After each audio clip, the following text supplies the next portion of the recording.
Okay, so we're gonna go again, actually. Jim's stream is done. And... the hell is that? Oh! Oh, that was the music, okay. It hadn't kicked in completely yet. Okay, so Jim's stream is finished. And this stream was suspiciously easy to set up, and it was suspiciously fun. I didn't think we were gonna have fun with a stream. I didn't think it was possible to have fun streaming anymore. So we, considering it's Halloween, and we're gonna be up for a little while because laundry is happening, we're gonna stream a little bit more, and we're gonna use those tarot cards a bit more. Because I didn't realize how nice that was. So we're going to take a moment, first and foremost, take a moment and get some cards shuffled. I like things I can put my hands on, like lanterns. Oil lanterns are neat. Not allowed to burn any around here, just because of my living situation. And it's kind of hard to enjoy ambiance, or good ambiance, sober for some reason. But I still like them. And when I smoke, I quite like pipes, because pipes take a bit of work to use correctly. Some cards. Anything I can fiddle with to keep my attention is fun. The more stuff I have to do,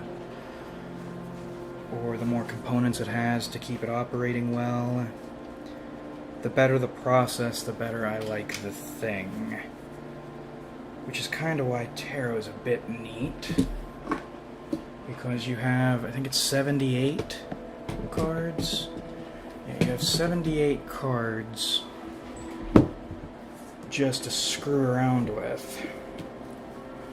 And the shuffling them is kind of neat compared to shuffling other cards, because as I understand it, you aren't supposed just to shuffle them, because it screws them up and wears them down, and makes individual cards easier to distinguish from other cards. So you have to use alternative shuffling methods, i.e. spin them around like you are a toddler and just spread them all over the place until they're a big piled mess, and go from there. So it's neato. They're fun. And we're gonna get... they're kind of neat as a conversation starter, too. I didn't think... I mean, the way I use tarot is like word association. Because, again, they're so general. They're specific enough that you can pick out ideas, but they are general enough you can apply just about anything to them. So it's not like you're just throwing shit at the wall, but it's also not like it's saying this is exactly what it is or what's going to happen. What's going on? Hey, how are you doing this evening? What's up at Skimmerlet? Not a whole lot. Jim's stream ended. Cut the stream off earlier because I like Jim a lot and I'm worried about him. And I'm always interested to see what type of shenanigans he gets up to. But now we are going to get back into some Caves of Qud and some fun tarot word association games. So, I'll field this while you're here. What is a problem you are dealing with in life right now? And you can be as general or as specific as you'd like. We'll do another 2-card thing. This stuff is neat. I didn't expect the cards to be able to generate conversations this well. I think there's a 30-second delay on this, so I'll give it about 30 seconds or so. We'll do some monk stuff while we're waiting, and then we'll draw some cards and see what sort of interesting stuff we can get into afterward. And I started listening to some Waves again, that V album. I had no idea that album cover was a tarot card. That's super neat.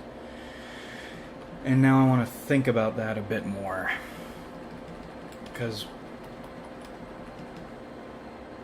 I don't know, album covers are always interesting. Names of books are always interesting.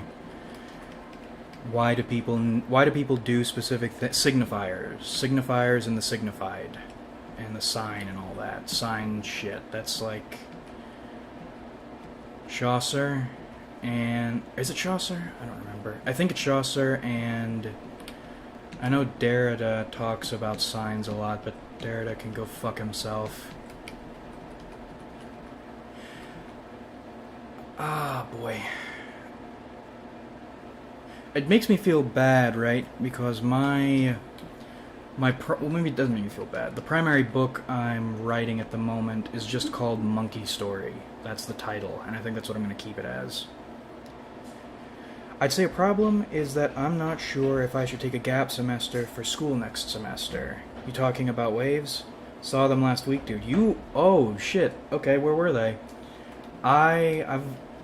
They're one of... Oh, boy. Okay, hold on. We're gonna get off on a tangent. Hold on. In high school, I wanted to be... I've always liked punk stuff, but I'm gonna get sand kicked in my face for calling Waves punk music. But I listened to Fiddler in high school, I listened to Waves, I listened to Fuzz, I listened to Bass Drum of Death, and that was...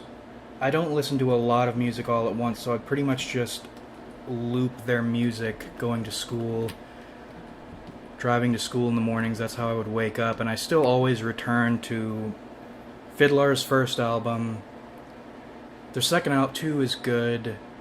Their third album kind of stunk, but maybe I just didn't listen to it enough, and I haven't been paying attention to other things they've been doing. Bass Drum of Death is always good. They've always been he's always been good, I think. I think it's one dude who pulls in other people, I'm not sure. They were in Hollyoak, MA. It was a small-ass crowd, but the pit was fun, lol. That sounds super cool. I've been to one concert in my life, and it was with my family, and it was Flight of the Conchords. And I don't go to other concerts, especially not alone, because I am terrified of bad things happening. But hopefully, once I'm able to move to a larger city and have a little bit of something, I can see some more music live. I had the opportunity to see Fiddler live when they were still relevant, and I wasn't able to take it because that was too far of a drive. My family wasn't very keen on letting me drive that far in high school. Okay, so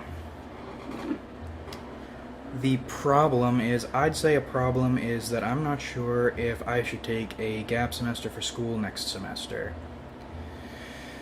Alright, before I get my dirty hands and words on that question, let's ask the cards. So let's see.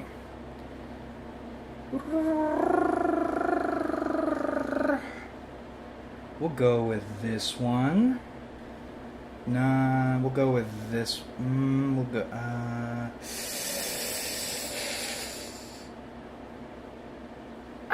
we'll go with this one.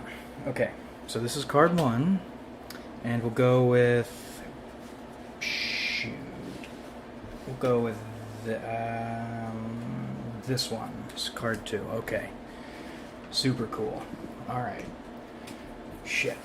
Okay, so now we will shuffle this up, and... Okay, so the 2-card reading I do is... The first card is... What are you missing about the problem? What is an aspect of the problem you haven't noticed or don't want to notice, are letting go unnoticed? And that is the Knight of Pentacles. We've got a little book here, we're going to read that in a second. And the thing you can do, the idea you can apply, the action you can take in solving the problem, is the King of Swords, and the King of Swords reversed even. So we'll keep that in mind. Now let's take a look at the Knight of Pentacles, and then we'll play word association. So, Knight of Pentacles. Right? It is Pentacles. Yes. Okay. So, let's see. Pentacles. Knight of Pentacles. Okay, here we go. He rides a slow, enduring, heavy horse to which his own aspect corresponds. And the image of Knight of Pentacles is knight on a big black horse holding a coin or a pentacle. And the divinatory meanings include utility, interest, serviceableness, rectitude, responsibility. And reversed includes... And the reversed includes inertia, idleness, repose of that kind, stagnation, and discouragement, carelessness. So, let's see. Something missing about a problem, taking a gap semester. That's something I've been considering doing, but I can't exactly do that. So what might be missing would be utility, interest, serviceableness, rectitude, responsibility. Serviceableness. Let me look up. So I know what serviceable means, but I want to know in what way serviceableness operates in that word in particular. Serviceableness. Definition. Let's see. Capable of being of service. Okay. So let's see. So, a way, without knowing exactly what's happening in your life,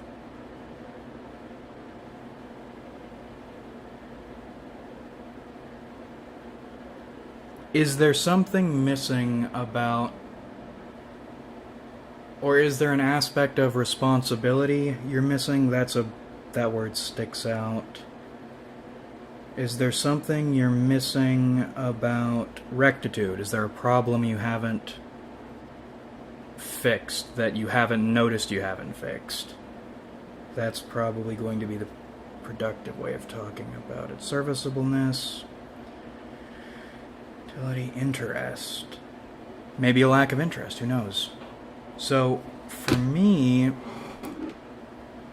Yeah, alright. So, for me, my issue with gap semester, I wanted to take one because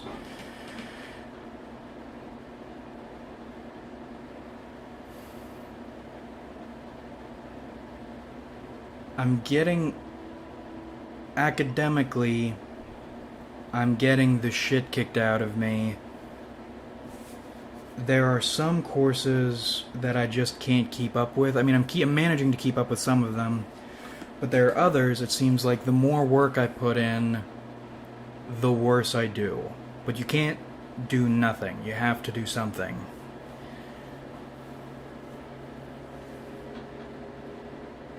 And someone recommended I take a gap semester.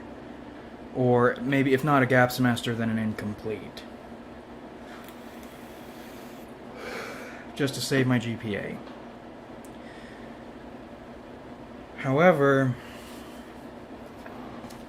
for me, Knight of Pentacles, something I'm ignoring would be rectitude. Meaning, I still haven't made peace with the idea sometimes you just fail. Or sometimes there's no way to win. Oh, hold up. Not sure if there's a problem I haven't noticed, but I do feel a sense of responsibility to keep going in school. If I don't think I might feel... Not sure if there's a problem I haven't noticed, but I do feel a sense of responsibility to keep going in school. If I don't, I think others might feel like I want to take time off because I'm lazy. Now that's interesting. Someone in the last stream, we were talking about this, about whether or not doing things because of what we want or because of what other people want, or other people's perceptions. We're talking about that a lot as well. So, would taking a break, is that something you think you need to do? And when I say need, I mean really need. I mean, not gonna survive if you don't get it. And two,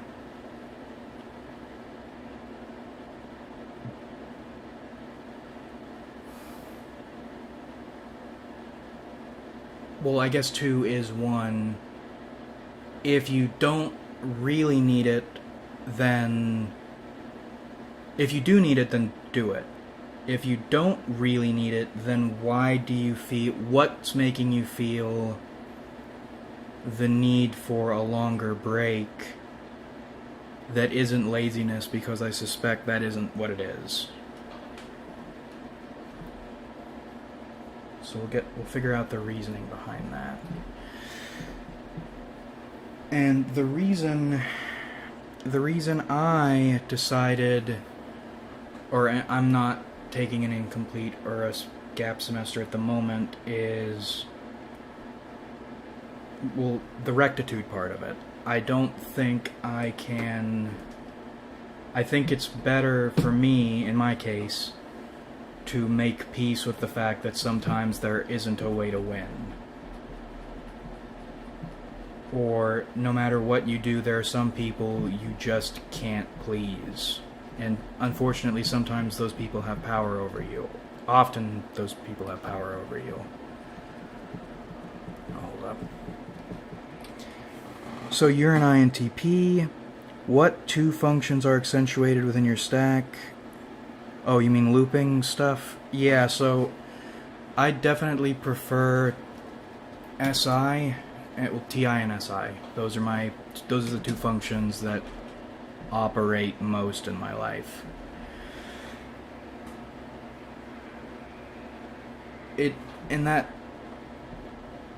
I don't think that's natural. I think that was learned. And now, the older I get, the less, or the fewer opportunities there seem to be on that risky, trying all sorts of new things and seeing what happens, NE wavelength.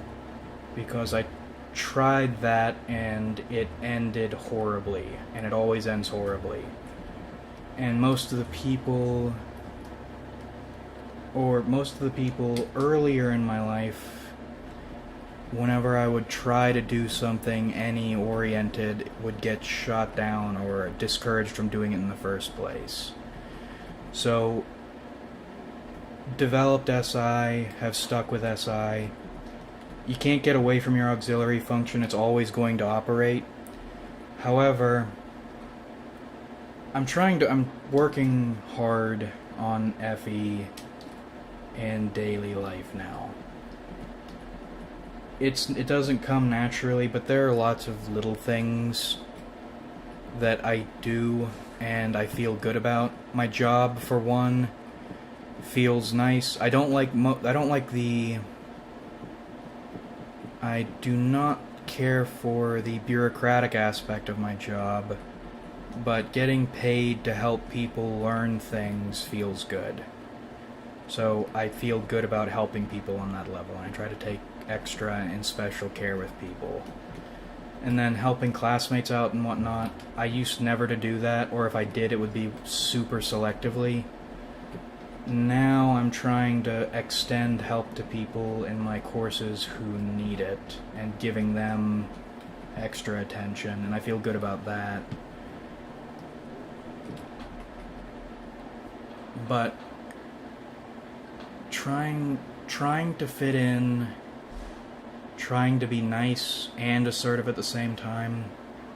I don't have a mohawk anymore. I don't walk around in angry clothes anymore. Hold up.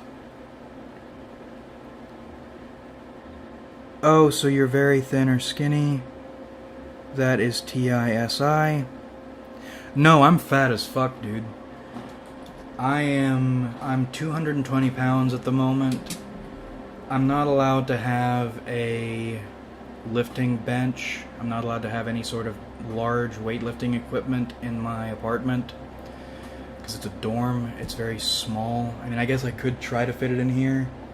I intend to get back into weightlifting, but even when I was lifting heavy, no, I was fat as fuck, dude. I like being large. My ideal weight is a built 230. I don't like feeling like people can push me over or push me around. Oh yeah, it's definitely necessary because my mental health is getting really bad, but I always worry about what people think all the time working on it. Feel ya, my dude. And I feel like gap semesters get a bad rap stereotypically. Yeah, they do. If you need time and you can afford to do it, you should do what you need to do. I mean, if you don't want it to become a habit, because the longer you stay out of school, the harder it is to get back in. But one semester to make sure you're in the right place mentally, especially if you're using your time valuably, taking good care of yourself, setting other aspects of your life up so you don't have to worry about them anymore, like squaring things away. No, gap semesters can be super useful for that. Best career for an INTP. So that's a difficult question. I know companies tend to use MBTI for career positions or for organizing people in careers. I don't think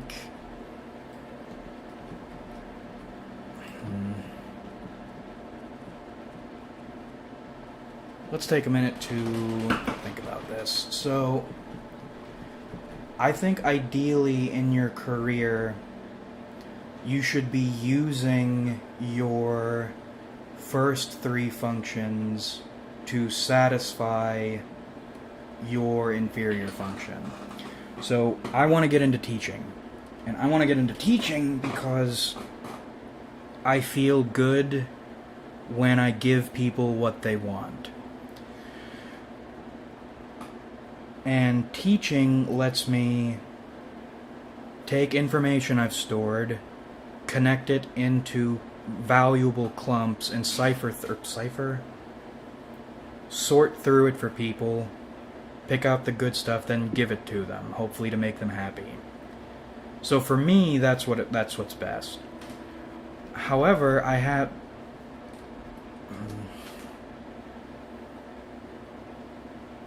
do whatever you think you can do that will make you happy, but if you want to generalize it in any way, whatever career uses your first three functions to satisfy your inferior function. And that could be any career. Maybe not any career, but I think when you're looking for work, that's something to keep in mind. What are you good at, and what will make you happy? It's not learned, it's subtype. You're born that way. I don't know if I buy that. In fact, I don't know if I buy MBTI at birth. I don't buy that at all. I think it develops pretty early, but I don't buy MBTI as born that way, or you're born with a specific MBTI type. FE for an INTP isn't supposed to come natural. Stop trying to work on it.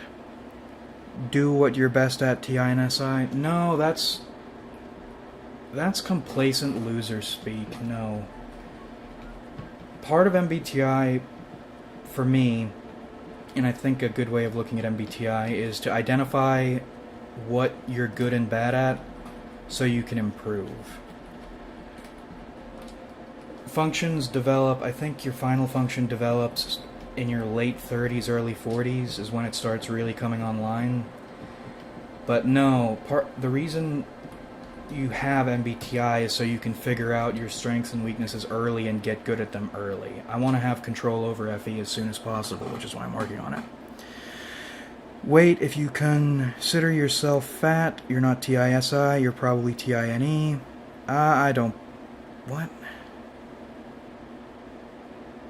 If you're who I think you are, that's an interesting theory you have about typology and physiology, but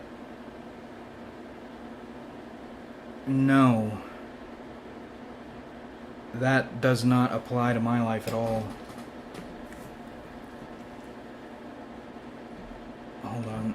Every time I think about that subject, about MBTI and physiology, it makes my mind go blank because nobody talks about it. That doesn't make it invalid, but it's not something... If I don't have a large pool of information to sort through, I can't do anything with that. But if you're asking about me for my example, no, I'm an SI preferring INTP. I am fat. And traditionally strong fat, but right now just fat. Hey dude, good talking to you, and thanks for the input. Have a good night. You too. No, lol, you don't turn into a type with turn with an E. You're born that way. I don't think so. I don't know exactly what age that happens, but I don't buy that. What makes you think everyone is born a type? Based on my experiences, I think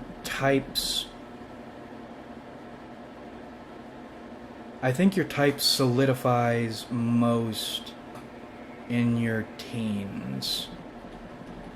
But that's hard to say.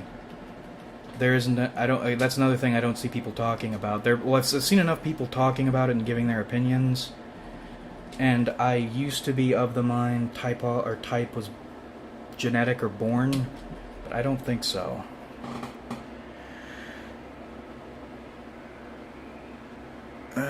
Favorite MBTI type right now? Favorite MBTI type right now? Okay, so types I'm studying ISTPs. I'm trying to round up as many of them as I can to study. I am observing ISFJs, but even observing ISFJs is difficult. But I'm noticing some patterns, but I want to wait until I'm sure. Generally, favorite type is probably going to be ENTJ, even though ENTJs are huge hits or misses. If I had to flip a 16-sided coin and end up with a random type just to be friends with, I'd go with ENTJ. Or any TP or an ENTJ, yeah. There are way too many career which uses the first three functions. Yeah, well that's why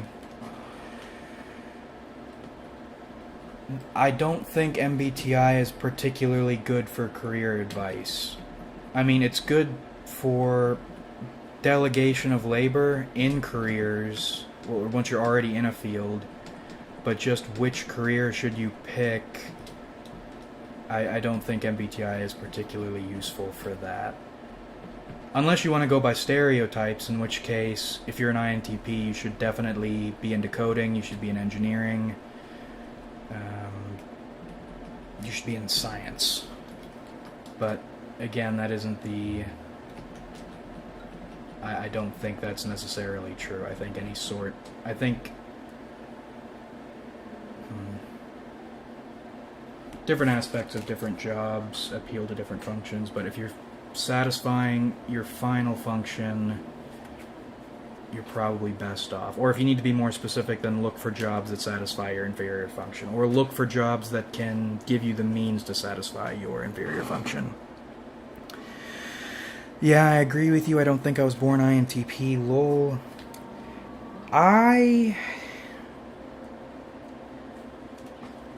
Again, that's hard. That's so hard to say.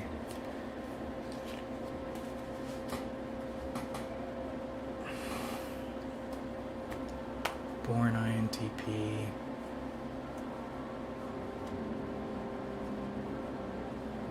If typology is genetic, or you are born a type, then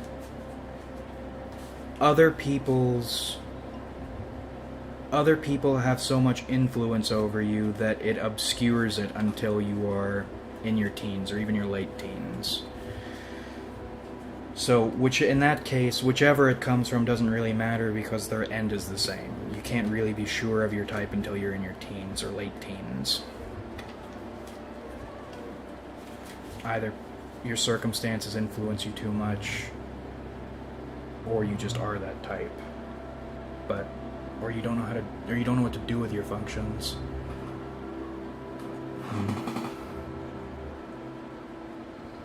How old are you? I am 24. Oh, I can tell you're very new to typology. You still have a long way to go. Typology is super complex.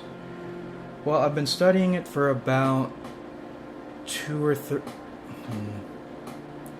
I got into it at the end of 2018. So we'll go with 2 years. I've been studying it for 2 years. Saying it's... Oh, hold on. You're not born typeless, just hard type an infant. So... I'm aware it's super complex. What...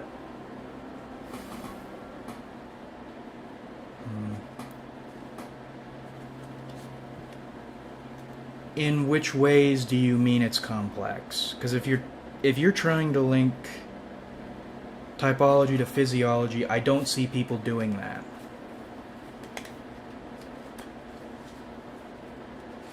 At least not to the extent I've seen some people doing it. If you aren't who I think you are, then you are the second person I've met who links typology to physiology that way.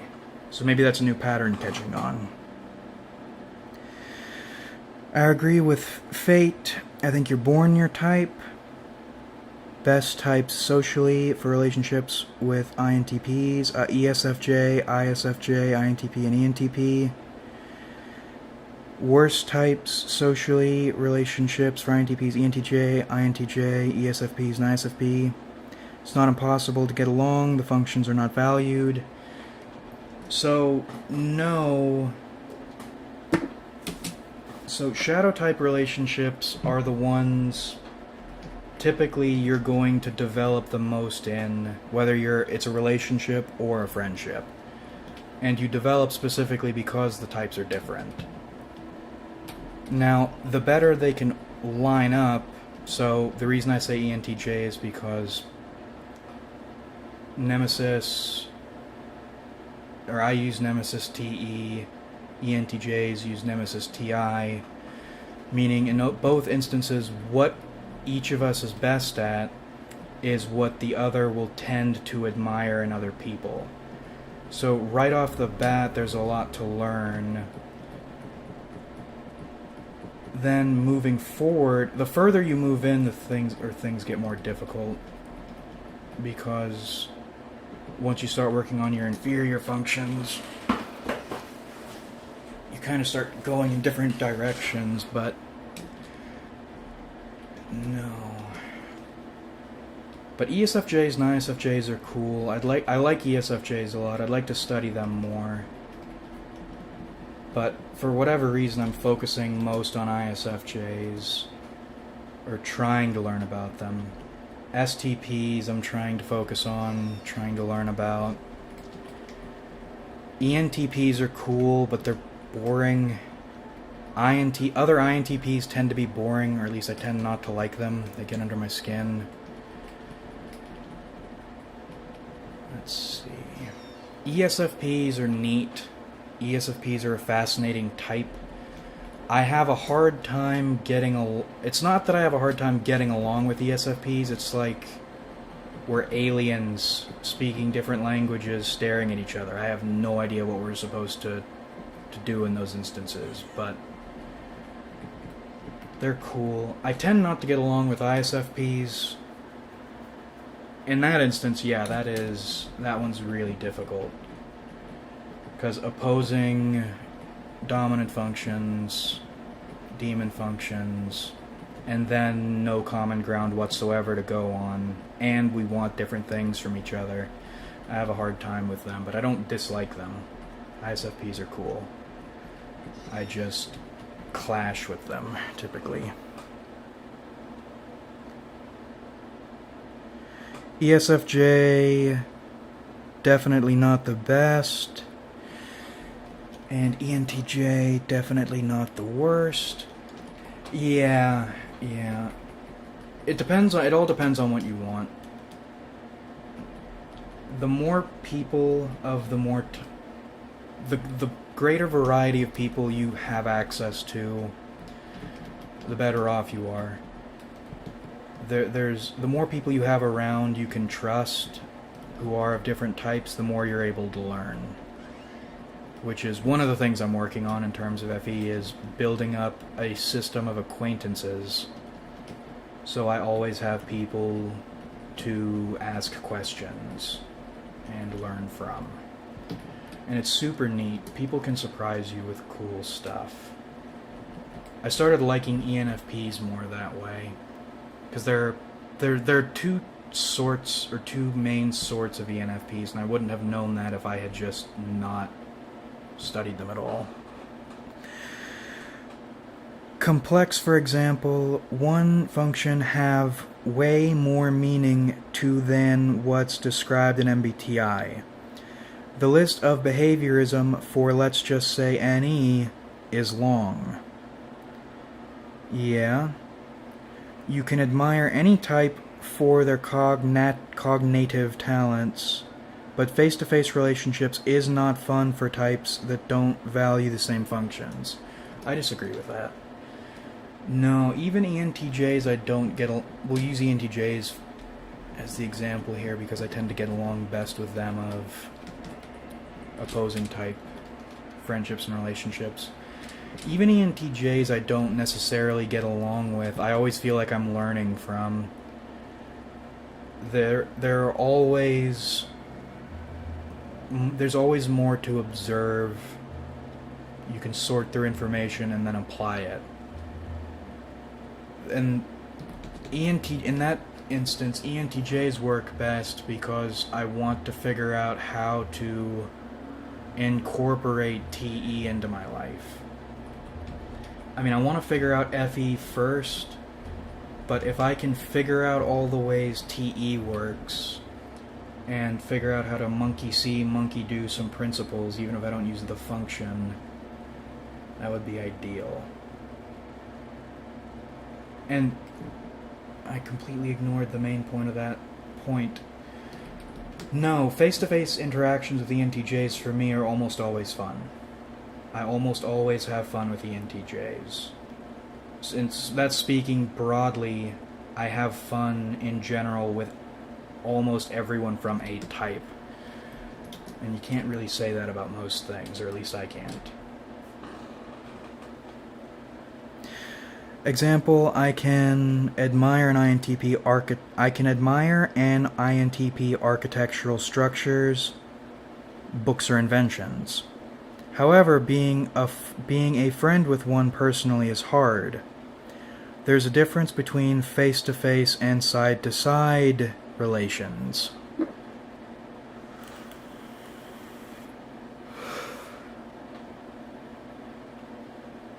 Well, I don't... If you can... Could you explain what you mean by side-to-side relations? I've never heard that term used before, and I could take a guess on what it means, but I'd like to be I want to hear what you mean it to mean, so I don't make any mistakes.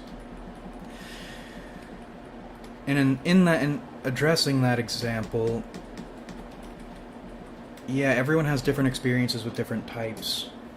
That comes down to the sort of person you are and generally the temperament of a type. For instance, I think NE preferring INTPs get along better with INFJs, which is why there's still a whole lot of hype in INTPs around INFJs, but I don't really get along with them very much. They're cool. I mean, I can kind of get along with them, but I don't find them interesting. And that's nothing against their type, that's just a preference. I'm almost 24 and a physics graduate, confused on career path. Do you know any career-oriented personality tests? I have no idea.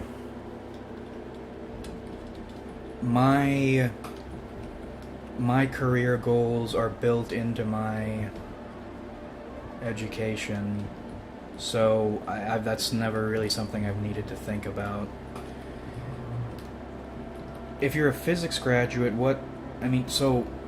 no, I can't offer you any advice on career personality stuff. You could always look up recommendations. MBTI has been used in careers for so long, you could probably find resources about MBTI in careers if you look. Is there anything you'd like to do with that degree? I don't know much about physics or what jobs are available for it,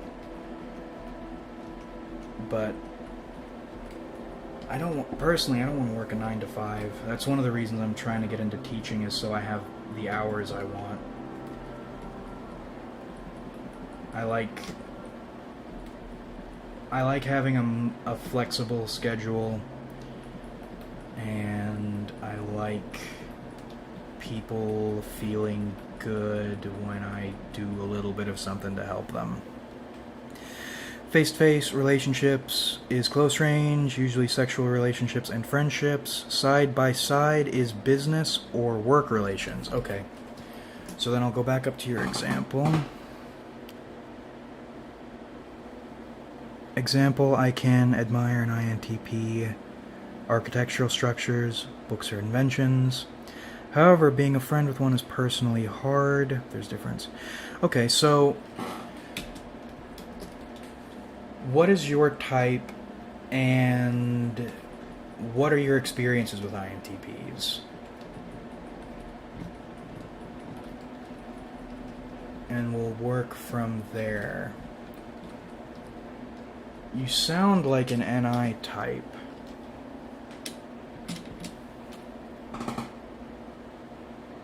Let's see. I think either IT job or data science or research and PhD and professor, but that's tough. I'd like to earn good money because money is important, although we tend not to focus on it much. Well, shit, dude. As it turns out, we got some tarot cards right here. Let's ask the cards. I'm sure the cards can tell you.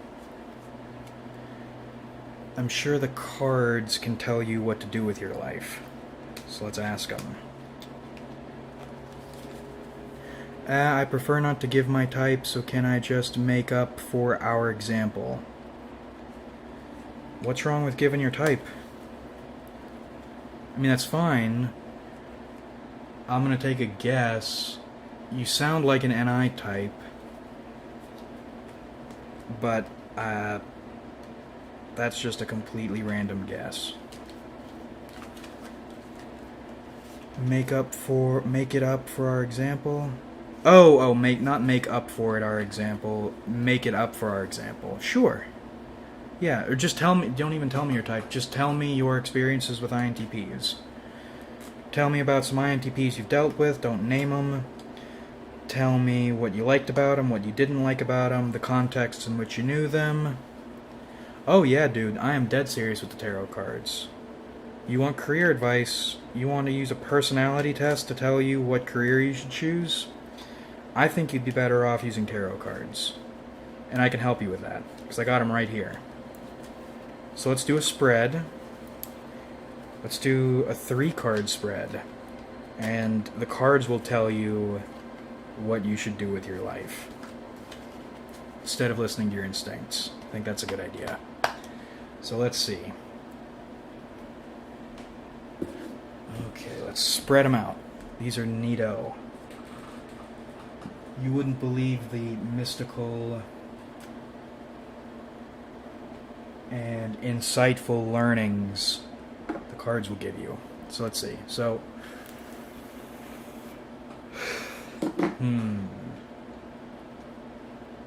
let's see. Let's say this card, first card. What is something you would enjoy that you might not realize you would enjoy about a career? Let's see. No, let's change this. Okay, first card would be... Let me think about this. What would be most satisfying about your ideal career? And then you can look for it that way. Then the second card, we are going to pull from right here. We're going to go with this one. What...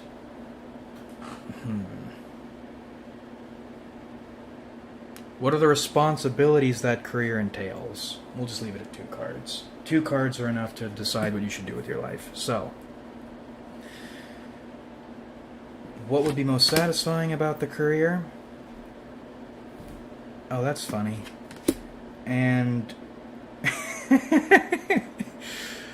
Okay. Alright, so the first one was, what would you find most satisfying about your career? And the second one was, what would you be good at or what sort of responsibilities would you be good at in your career? Okay. So, the first one, what would be most satisfying about your ideal career, is the Fool. You got the Fool. That's the first time I've drawn that card. That's cool. And it's a reversed Fool. And what you would be good at in your ideal career is the Hermit. So let's see here. I want to be obsessed with my work. Okay, so let's see. This is the Major Arcana. So, the Fool. Reversed even. Folly. Oh, no, we'll go with reversed Fool. Negligence, absence, distribution, carelessness, apathy, nullity, vanity. That isn't very good. Let's see. So how would that be... Let's play word association. How would that be satisfying in a career? Absence, distribution, carelessness, apathy, nullity, vanity. Why do you want to be obsessed with your work? That's a question. Then the Hermit, we'll jump to the Hermit instead of playing word associate. We'll go back and play word association about that, but it's going to be conversation stuff. So responsibilities you would be good at in your ideal career. Prudence, also and especially treason, dissimulation, corruption, and roguery. And then, it's not reversed, but we'll read the reversed. Concealment, disguise, policy, fear, unreasoned caution. And we'll read the standard version of the Fool. Folly, mania, extravagance, intoxication, delirium, frenzy, bewrayment. So, damn. So it sounds like you should be a cloak and dagger sort of person. It sounds like you would succeed as a careless assassin. So you would probably enjoy the... Let's reference the book again. Find words to pick up on. Nullity, vanity, distribution, carelessness. So you would probably enjoy the fact that as a hired assassin, you can just kind of do whatever you want. You can live whatever lifestyle you want. Vanity, you're making a lot of money. You know, this is in-demand work. It's cool. That's going to be most satisfying. You're going to have all the money you want. You can kind of do whatever you want. You can be frenzious. You can be manious. And the reason you would be good at it is the roguery and treason aspect of it. So you would probably work your way into the deepest recesses of a company or a state, and you would gather up all the dirt on them, all the bad information, all the stuff that could get all the people killed. Then maybe you would reveal it. High treason, foolish treason, hermetic treason. Carelessly, you walk into the office one day. You gather up all the files of the people who trusted you, you Zlatan bastard. You go in there, they trust you, everybody's feeling really good about you, everybody likes Zlatan, and then you just give those files to a competing company, and that competing company says, hey, this company that Zlatan's working with, they're kind of corrupt. I think we need to swat them. And then the company gets swatted, and you escape, and the company you were working for goes down, and you get paid big money for it. That's what I think your career should be. You shouldn't just be a hired assassin. You should get involved in corporate espionage. I think that would be satisfying and productive. Okay. Because I want my work to be what I'm most interested in instead of it just being a way to earn money. Yes, actually. Putting the cards away. Alright. Yeah, I completely agree with you. That's one of the reasons I want my work to feel happy. That's one of the reasons I want my work to have a good schedule. I don't want to hate it. I mean, I do want to make money. I do want to have the ability to do things I want to do. But I also want to feel good about my life. Influence without love and purpose is useless. So I completely agree with you there. Ow. Dogthorn tree, lead boots, iron boots. The value in human relationships? Is there value in human relationships? Yeah, there's a lot of value in human relationships. Doesn't always feel that way. But you can't learn anything in a void. And if you have trouble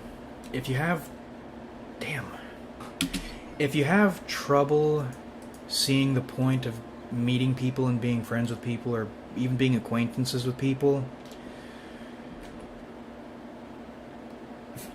I've found it useful to think of people as wells of information. No matter what sort of person someone is, they are always going to be walking around gathering up experiences and either thinking about things or reflecting on things. That's just going to happen no matter what. So every person alive is an opportunity, or provides you an opportunity to get extra perspective. And the more perspective you get, the more effective a person you can be. And the more you can know. And people are useful because they do all that perspective getting for you. All you have to do is ask them to give it to you after that. People are neat. I don't always like them, but they are useful. A type that a type that values TINESIFE do not value in order NISEFITE, or no order. Do not value no order NISEFITE functions. Thing will most likely go well at first. Humans are generally nice to each other. I disagree with that one, a little bit, that end part. I disagree 100% with not valuing your shadow functions. I value TE a lot as a as a function. It's super useful. Having TE types around makes life easier. They can tell you how to fix problems. And if you have problems that you can't fix yourself, they are some of the first people who will jump in and try to help you. Then for SE is okay, so I used to undervalue SE as a function, but SE is a valuable lens to view the world through. I like having SE types around. I can soundboard ideas off to get their perspective. Not just because NI can be a useful function, but because SE is a useful function in its own right for perspective gathering when you don't have it. NI does annoy me though, but it's in my, going by function stacks, it's in my critic spots, so of course NI is going to annoy me as a function. The way, and specifically the way NI types make assumptions without evidence. And not just without evidence they can point to, but just without even personal experience pointing to something, or anecdotal experience pointing to something. They'll just make assumptions and base everything off those assumptions. That gets under my skin. But it's a useful function. People succeed with it. Some of the most successful people in the world use NI. So it annoys me, but I don't undervalue it. FI annoys me as a function, but even that one's useful. I have a video on all the reasons FI is a useful function and why it needs to exist for the human race to continue. Still annoys me, but it has its uses. Every function has its uses. And as an INTP who doesn't use NI, TE, SE, or FI, I see the value in that. So, no, I value having lots of perspectives around. Like, I value having lots of people around. However, soon it will be apparent that what we're seeking with our valued functions are not being met. That's when issues within the relationship will occur. I agree with that. That's true. But you can always negotiate that or figure it out. And maybe not always, but if two people want to figure things out and negotiate things, they can. For example, NE users value talking and conversation. SE users prefer actions, movement, and doing something physical in the moment, dancing, sports, etc.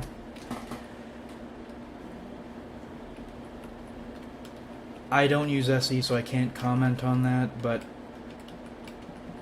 I've been in contact with 2 ISTPs personally who might have something else to say about that and have to me.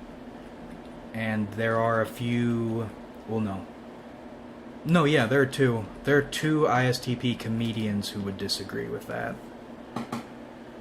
An INTP will have a tough time in long-term relations with these types, like ESFP and ISFP. Well, yeah, we talked about why. I'm not going to speak for every INTP, but I do have trouble getting along with SFPs. I don't like them, I just have no idea what we're supposed to talk about.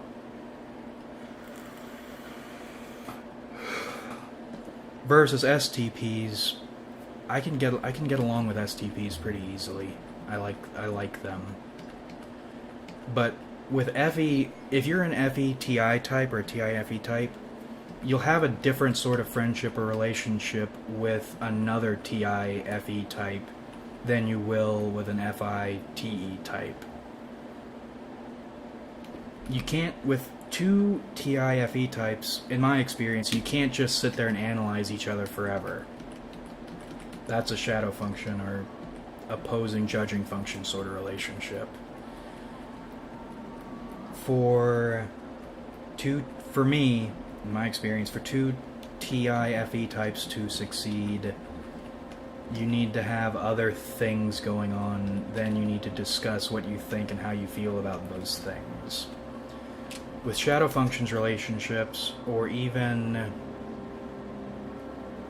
pure shadow functions relationships like NTJs or SFPs, but even with STJs and NFPs, there's a lot more mutual analysis that goes on in there.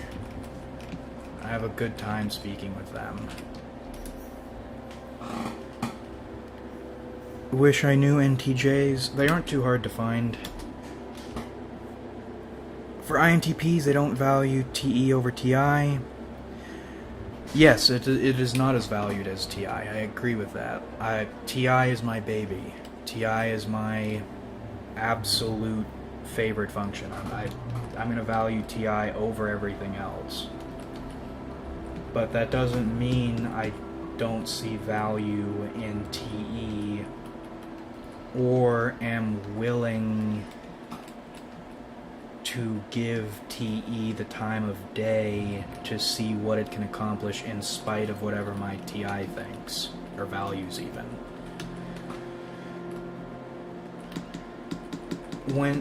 Letting go isn't always a good move. In fact, it's always painful, it always hurts, it's never going to feel good. But when you're doing it, you can learn a lot, and you can gain a lot too, depending on the person, depending on the situation. And for me, becoming the most rounded I can be is one of my goals.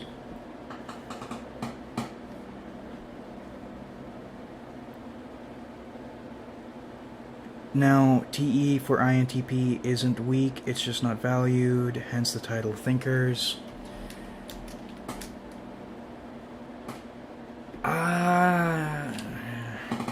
TIFE types get along with each other best. Have you studied any socionics? Okay, so that may be the discrepancy. So I don't use socionics. I am beginning to look into socionics, but only the most basic stuff. No, I'm gonna have to learn socionics at some point, learn it thoroughly, but as it stands, no. I am using and trusting functions, or not socionics functions. What does socionics... So if you are a big socionics person, what attracts you to socionics over standard MBTI? And how has it benefited you? What has it taught you that you couldn't get from standard MBTI?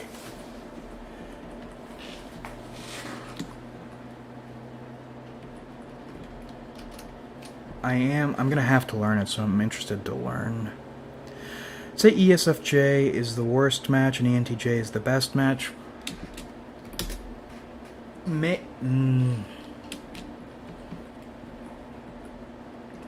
I'm not gonna generalize on that level. I like ESFJs a whole lot, and I could see myself being good friends with, or potentially settling down with the right one. I like SFJs as a type quite a bit. Personally, I think, for me, and speaking just for me, I think ISFP would be my worst match in a friendship and in a relationship. I've had ISFP friends, and they're nice people, but I don't get along with them. We have nothing to talk about. There's just a lot of dead silence. And apparently ISFPs are cool with dead silence, but it makes me uncomfortable. Especially when there's no... I don't mind dead silence when there's a mutual understanding, but I never feel I'm understanding ISFPs no matter how hard I try, and I know they aren't, at least the ones I've dealt with, haven't been understanding me. So that makes the silence harder to deal with. At Slayton is better than you for an INTP. Yes, MBTI are for babies compared to socionics. One day you'll look into it. Okay, so don't just make a statement, tell me why. Why is MBTI for babies compared to socionics? Give me specifics. I have 2 SFJ sisters, they're the coolest. Yeah, I tend to I like SFJs. I was talking about it last stream a little bit, but I think I cut that part off. With ISFJs, they're either A, everything I don't like about INTPs amplified, or B, they are everything great about INTPs taken to the highest degree. So, individuality plays a component in that, but I tend to like ISFJs. They make good research partners.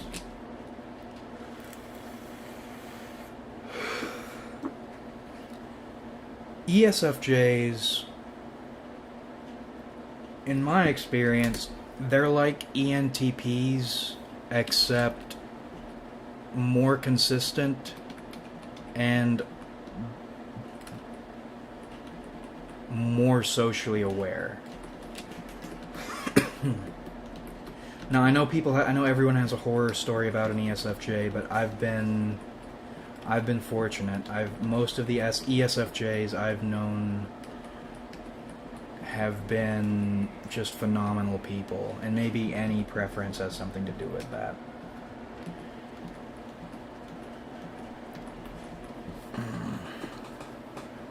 What I get from socionics and other systems is a deeper understanding of functions, dichotomies, and type relationships. For example, Mary versus Sirius types are one of the many dichotomies. Is better than you. You're very wrong, but it's hard to argue here. Oh, Fate, are you an SFJ? No. If I had to guess, I'm gonna take a wild guess and say Fate is an NE and a TE type. That's my guess. Probably wrong. That's going off just a few comments in a stream, but that's the sense I'm getting. NI and TE. So, what is a Mary versus Sirius? Okay, so again, give me examples. Okay, so maybe I should specify more. Please give me examples and what those examples accomplish. So you say Mary versus Sirius types, which is a dichotomy. Can you explain that and tell me what that dichotomy gives you over MBTI? And again, you say it's deep, but Oh, is better than you as part of the dude's name. Okay. Gotcha. Alright. I thought everybody who was speaking with this dude was saying... I thought... Oh, okay. Gotcha. That was confusing. If you wish me to be. Ew. Yeah, but yeah, give me specific examples and what those examples accomplish for you.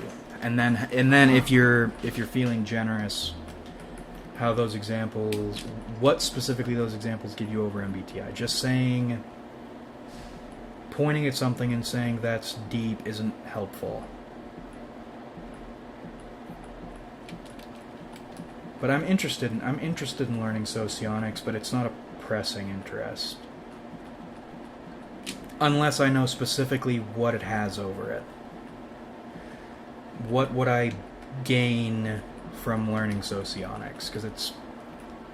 Looking at socionics hurts my head, but then again... MBTI hurt my head at first, too.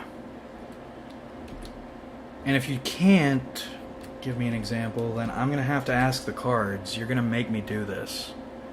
You're going to make me ask the divine, the supernatural, what socionics has over MBTI, and I'll do it. But I don't know if I want to go... I don't know if I want to go to that level quite yet.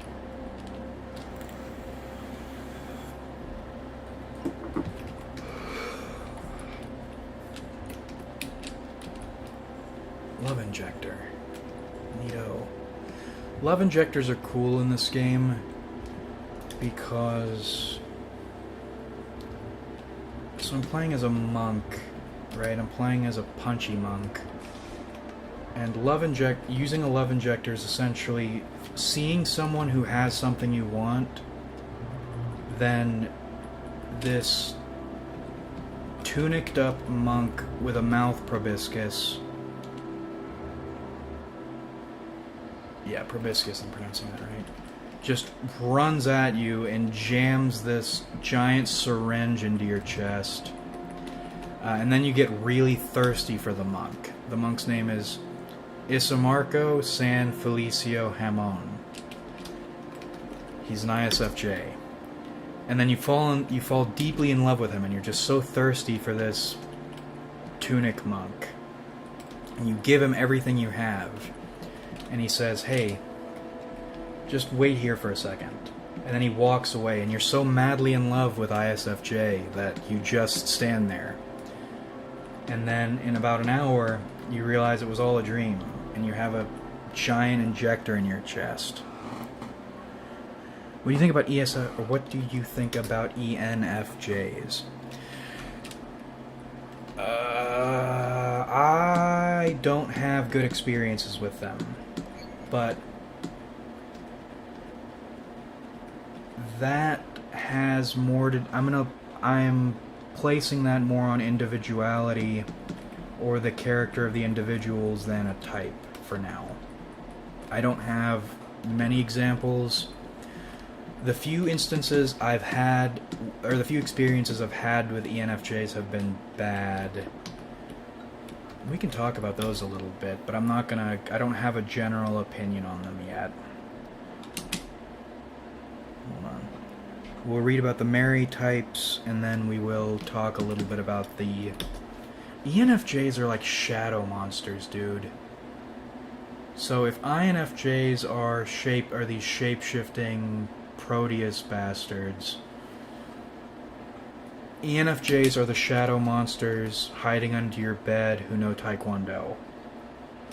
That's ENFJs in my experience. Mary types are good at noticing emotional background and perceive the emotional aspect, while Sirius types are bad at noticing emotional background and do not separate the emotional aspect. It goes deeper than what I'm describing for just this one dichotomy. There are 11 more. And still, that's like 3% of socionics. Okay, that's interesting. So, in this dichotomy, can the Mary and Sirius dichotomy apply to all 16 types? Or is this like a quadrant thing in which some types, or some of the 16 are Mary types, and some of the 16 are Sirius types. If it's a dichotomy that can be applied to every single type, that sounds useful. That sounds like something that I would benefit from learning. And is Mary and Sirius another thing? You said MBTI happens at birth. Is Mary and Sirius something that happens at birth, or is that something that's learned? That's interesting.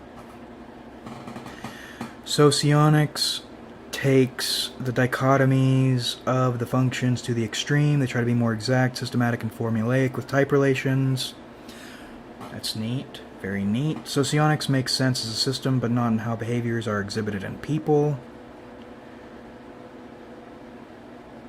Okay. That's...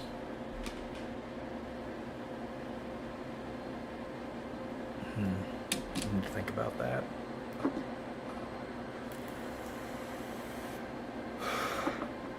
So for Mr. Downs so you're saying socionics is everything makes sense wrapped up in the system, but it does not work in reality. And Mr. Massengale, try to be more exact, systematic.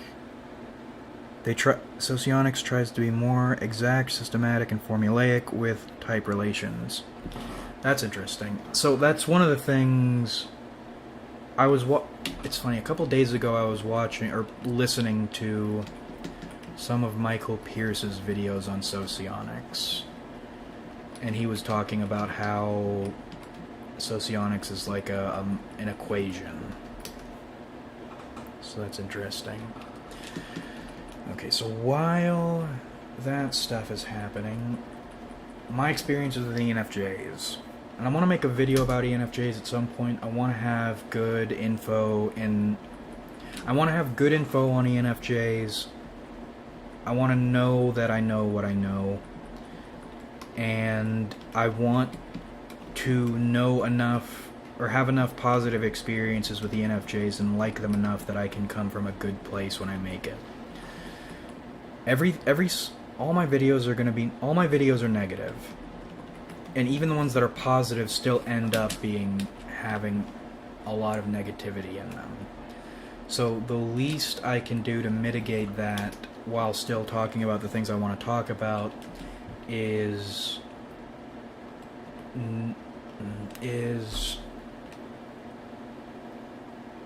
like them.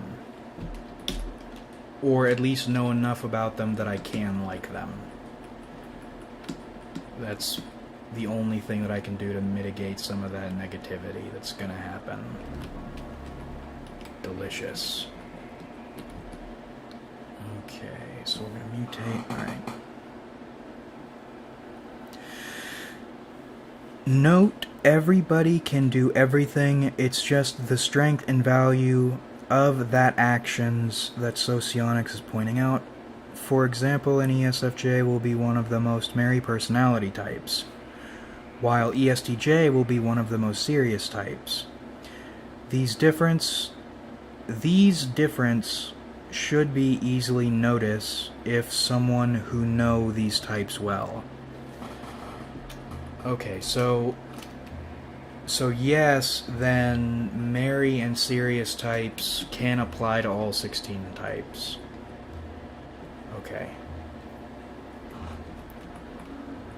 If you have time, I would be interested to hear what is an aspect or a dichotomy of socionics that has benefited you most. Meaning, now that you know socionics, you know it well, what is one thing socionics has over all other systems that gives you a serious leg up in life? And you don't need to... Well, okay, if you give me something that's super general, I'm gonna ask for specifics, because I'm a dickhead. But you don't need to justify it, or you don't need to prove it. Just something that you have benefited from, that you wouldn't get in another system. Let's see. I think socionics is too specific to be practical. I don't know enough about it to say anything about that. It seems, the sense, someone called it Russian MBTI. Or, no, they didn't call it Russian MBTI. They called it Slav MBTI. Oh god, what is the... No, Gopnik MBTI. Fuck, yeah, okay. Someone in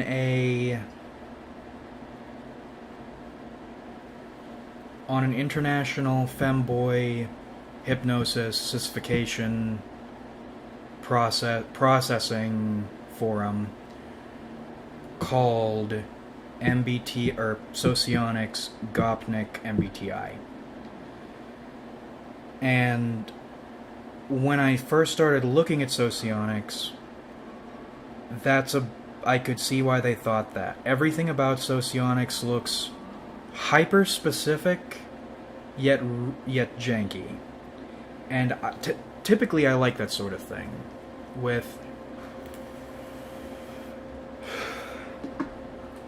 I like when systems are presented poorly, but are super specific. That always makes me think something valuable is in here. With my experience with Socionics, though, is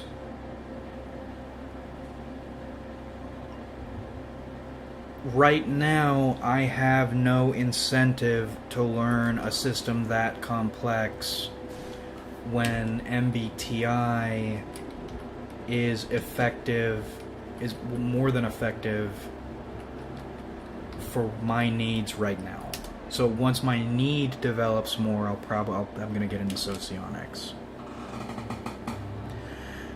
It's really nerdy, but believe me, it's practical. It can have real-world uses for good or evil. You know, that kind of reminds me of... the cards.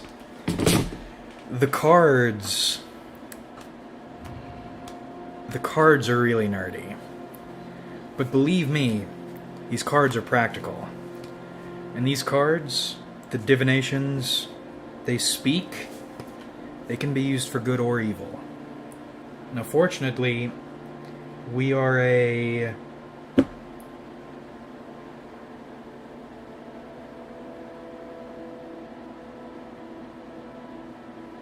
Okay. We are a phlegmatic... I just realized I don't know... No, I guess I do. Hold on, I want to make this work. But fortunately, we are a phlegmatic...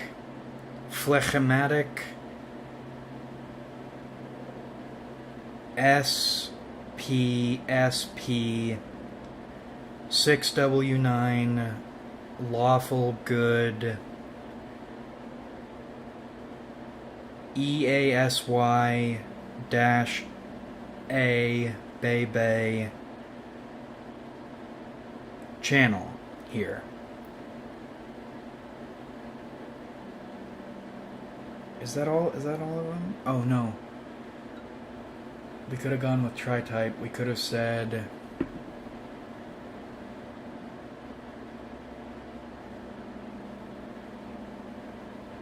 One, two, three. Yeah, 1, 2, 3. You get the joke. I'm making fun of personality systems. Hold on. Why? No, I got the cards out. Oh, it's a mess. Oh, it's just a mess. Oh, God. Alright.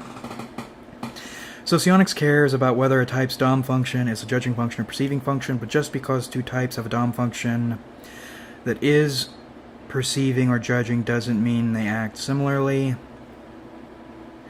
Okay, yeah, I agree with that. Well, actually, hold on. Let me reread that. Socionics cares about whether a type's DOM function is a judging or perceiving function. Just because two types have a DOM function that is perceiving or judging doesn't mean they will act similarly. True, if I'm understanding that correctly. The answer to that is type relationship between the types and quadra values. One thing Socionics got right is that they make letters the letters more accurate. Types that have dominant judging functions are typed with J, so an INFP is actually an INFJ because they are judging types. That's something I see the logic behind it, but I disagree with the application of it.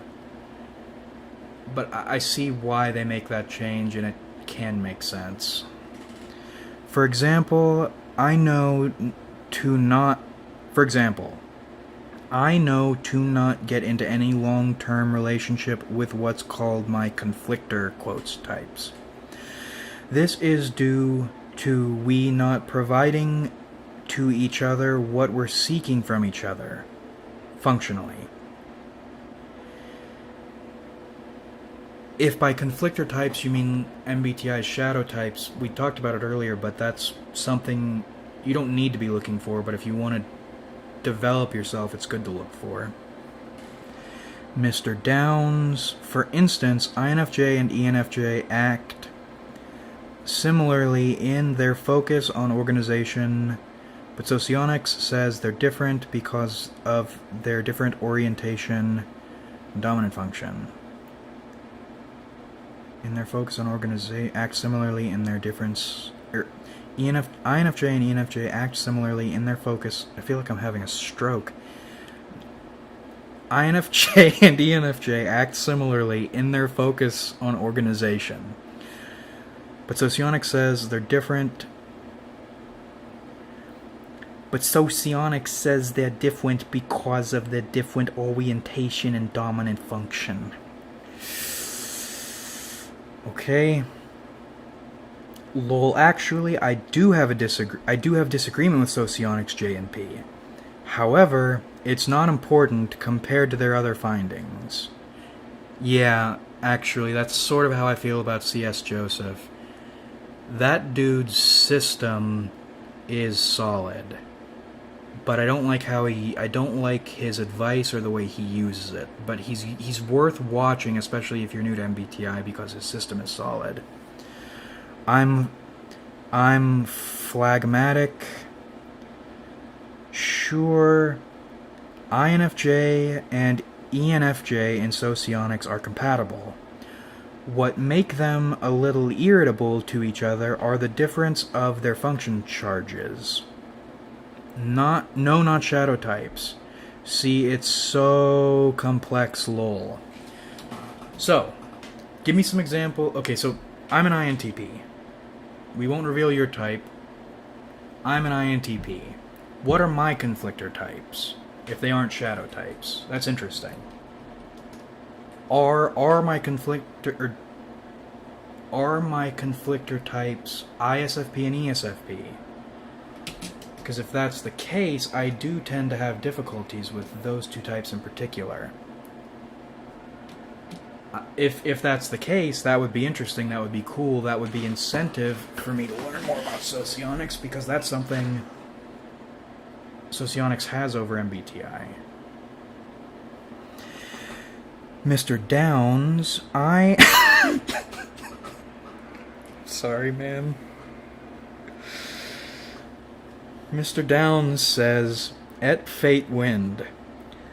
I'm not saying they're not compatible, but that they have similar behavior despite their different categorizations." Yes. At least, no, y'all are in Socionics talk. I can't keep up with this. CSJ is so terrible. Will you believe that I was one of his first commenter and listener? Okay, so that makes me think you are definitely an NINTE type. Okay, so I'm gonna be wrong no matter what I guess. Because whenever you feel sure about something, you're wrong about it. I would guess you... Holy guacamole. I think you're an ENTJ. Just the way you write, the way you speak, and if you were one of C.S. Joseph's first acolytes, that's my guess. If you are an ENTJ, then you're an INTJ. Or third guess is an SFP. C.S. Joseph understands the archetypes, but I disagree with personified understanding of the functions. I'm not going to defend. He gives bad advice he gives bad type advice. So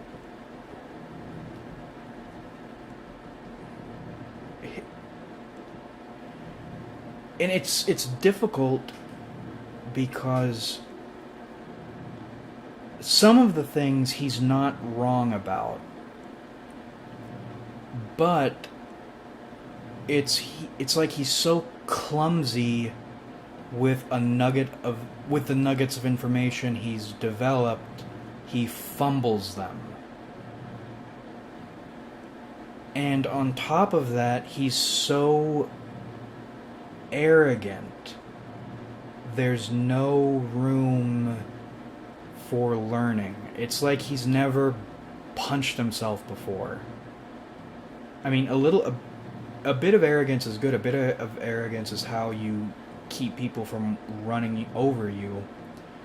But if you aren't ritually mutilating yourself every so often, metaphorically and literally, you're setting yourself up for failure. For an INTP, your conflictor types are ISFP and ESFP. It's just not called shadow functions, it's superego and id. Okay, so then, yeah, that's something MBTI, or Socionics has over MBTI. I have observed I have difficulties with ESFPs and ISFPs. And MBTI has never said anything about that observation, never commented on it. So in that case,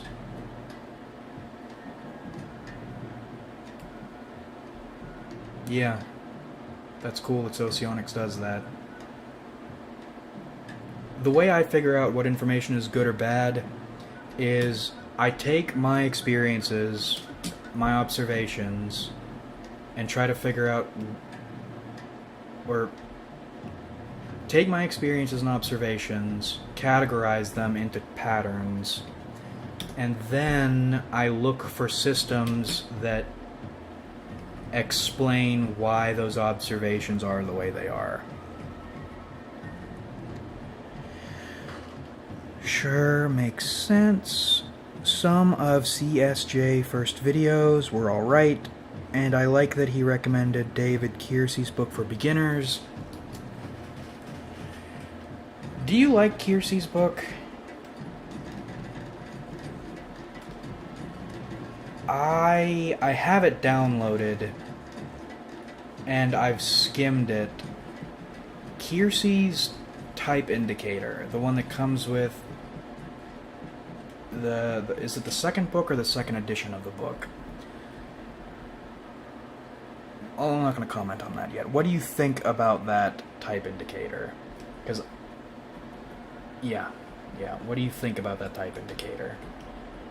I don't use Kiersey. Gifts Differing was okay, but I wouldn't even recommend someone start with that because it has bad information. Linda Behrens. Lindaberens. She's published some good information about typology, and specifically the functions. It's funny, in my undergrad, I wrote a critical analysis of Hemingway's Green Hills of Africa, a critical analysis about applying typology to Hemingway and Green Hills of Africa, and I used Behrens in my paper. I used a little bit of Kiersey. I remember using a little bit of Kiersey, but the information wasn't. I used it in a way that wasn't really using the author's voice much. It was more just confirming some things, some super general things. All the hard work I used Beren's for. Let's see. C.S. Joseph has some good advice sometimes, but he has a lot of glaring biases. Yeah. I think everyone is always biased at all times. I think what's telling or what's useful is how you deal with those biases.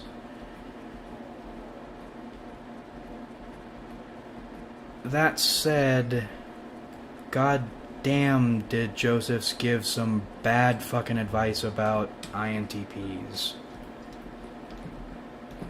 At least in the sense, if someone tried some of the shit he said with me on me, I wouldn't take it well, or it would turn me off him pretty quick. And maybe that's not true for other INTPs. Maybe other INTPs, the stuff Joseph says is good. Who knows? Other than that, don't listen to him about anything else. Yep, agreed. He will steer you into the wrong direction about everything else functionally and about relationships. That's true. Yeah, that's what I was just talking about. He gives bad type relationship advice. And he's so sure of himself when he says it.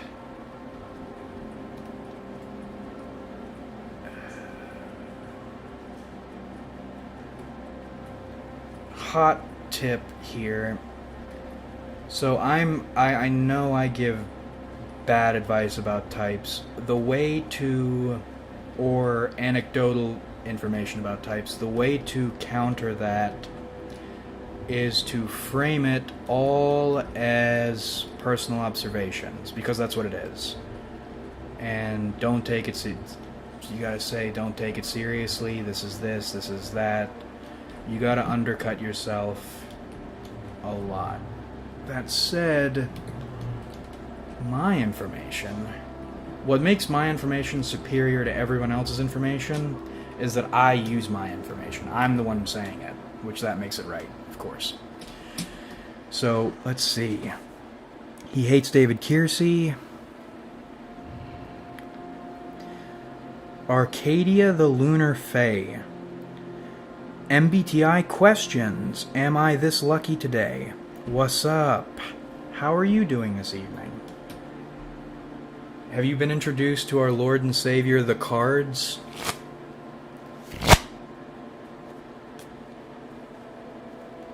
If you didn't know, we're dropping MBTI. MBTI is kind of a dumb, useless system. Don't really give a shit about it. Nothing it does is valuable. I am really into tarot cards now.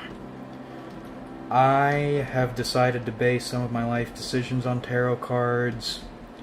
And if you'd like, the cards might want to have a word with you. The cards might want to tell you some things. All I'm using MBTI for here is just a net or some bait to lure people in, to get them into the card cult. It's like Yu-Gi-Oh! If you're a beginner to typology, I would recommend it. It's kind of a decent introduction to temperaments. It's helpful. Beginners and beginners only. Oh, Kiersey? Yeah. If I'm not mistaken, Kiersey doesn't talk about functions in his book. But then again, Briggs, or Myers, is it Myers or Briggs? Who's the living one? Or, no, they're all dead now. It's the young dude, the woman, the daughter woman who is now the mother of the son is the one who produced Gifts Differing and the Son. And that book is okay for general stuff. I like his understanding of the 4 temperaments. I'd need to look into that more. I know one of the contentious things he said was, what is it? Ideal relationships are swapped first, third, and fourth letters. And I don't agree with that at all. That might not be the case. Like I said, I skimmed it when I read it because I was writing a paper. But if that's true and he says INTPs are supposed to be with ENFJs, I'm not feeling that. Fate Wind, I think you're right. He talked about him a lot, just to just crap on him and recommend Bieren's book, which still used the same system. Oh shit, does Joseph's recommend Berens? Berens? Or, no, it is Berens, so Bieren's with, or Bieren, singular possessive apostrophe S. Might be a different book. Hey, how do you reply to people in chat? I don't know. Just... I don't know how to reply to specific people. I use it on my phone. I have no idea. Apologies. Nope, lol. Thanks. It is. I like both. No, MBTI is good for beginners. It's still useful, lol. But tarot card are still based. Yeah, we're in the tarot cult. So if you are a low T individual, very unbased, that means you're low tarot, low testosterone. High T, high tarot, high testosterone, sigma males and females. We're inclusive here. Tarot is all about inclusivity and divinity.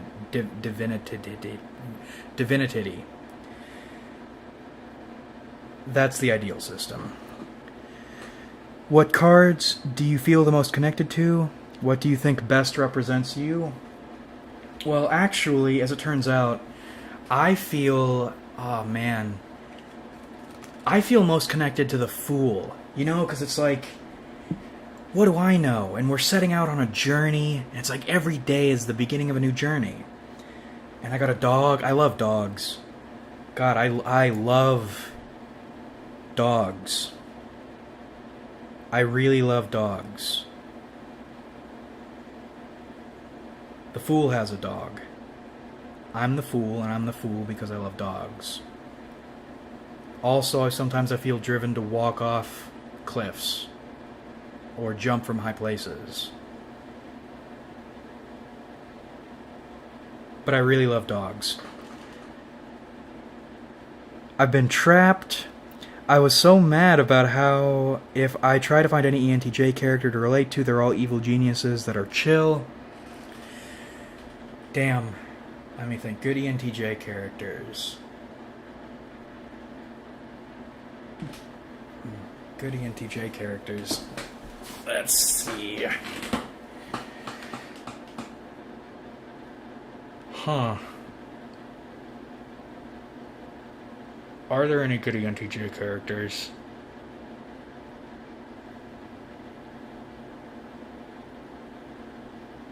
None spring to mind.